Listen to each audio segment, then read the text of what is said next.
Hi hello வணக்கம், இது உங்கள் சிவி ஜோன். எல்லாரும் எப்படி இருக்கீங்க? இப்போ பார்த்தீங்கன்னா பயங்கரமான ஒரு டாஸ்க் வந்திருக்கு. அதாவது ப்ரொமோஷன் டாஸ்க் தான், வேறு ஒன்றும் கிடையாது. ஆனால் அந்த டாஸ்கோட பேர் யார் பெருங்காயம் ஹவுஸ்மேட் டாஸ்க். யாரோட அந்த பெருங்காயம் ஹவுஸ்மேட் டாஸ்க்.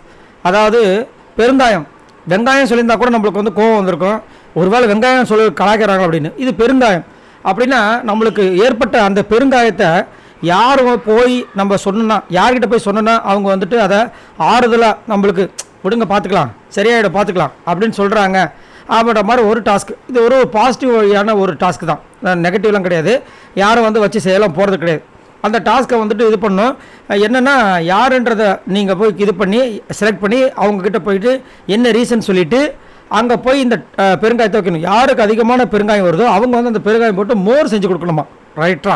அப்படிமா இருந்துச்சு. அதுக்கப்புறம் எல்லாரும் பசிக்குது பிக் பாஸ், சாப்பிட்டுட்டு வந்துடலாமா அப்படின்னு கேட்கும்போது பிக் பாஸ் செம்மையாக கலாச்சார். என்னென்னா ஆமாம்ல உங்களுக்கு பசிக்கும்ல, ஏன்னா காலையில் பெஸ்ட்டு பர்ஃபார்மன்ஸ்க்கு 1 மணி நேரம் எடுத்தீங்க, ஒஸ்ட்டு பர்ஃபார்மன்ஸ்க்கு 3 மணி நேரம் எடுத்தீங்க.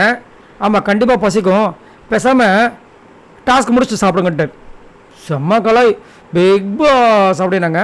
அதுக்கப்புறம் நம்ம வியானாவும் செம்மையாக கலாச்சார். ஏன்னா ஒரே இடத்துல உட்காந்துட்டு டிஷர்ட்டை மேலேயே போட்டுக்கலாமா வேணாமா அப்படின்னு யோசிச்சுட்டு இருக்கும்போது டிஷர்ட் எங்கே வேணாலும் போடுங்க, ஆனால் அதுக்கு மேலே ஆனால் டிஷர்ட் போட்டுட்டு மைக்கு முதல் போடுங்க அப்படின்னு கலாச்சாரு. இன்னும் நிறைய சம்பவங்கள்லாம் போச்சு. ரைட், இந்த டாஸ்கில் யார் வின் பண்ண போகிறாங்கன்னு நீங்கள் உங்கள் கெஸ் பண்ணுங்கள்.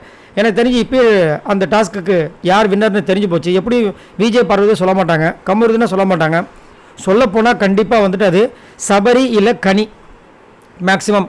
அதுக்கப்புறம் இந்த விஜய் பார்வதி, அதுக்கப்புறம் திவாகர், கமருதீன்லாம் வந்துட்டு அமித் ப்ரோ சொல்கிறதுக்கு வாய்ப்பு இருக்குது. ஸோ நீங்கள் உங்களோட கருத்தை சொல்லுங்கள். இதில் மேக்ஸிமம் வின் பண்ண போகிறது சபரியாக தான் இருக்கும். மறக்காமல் கமெண்ட்ஸ் பண்ணுங்கள். பாய் நண்பர்களே.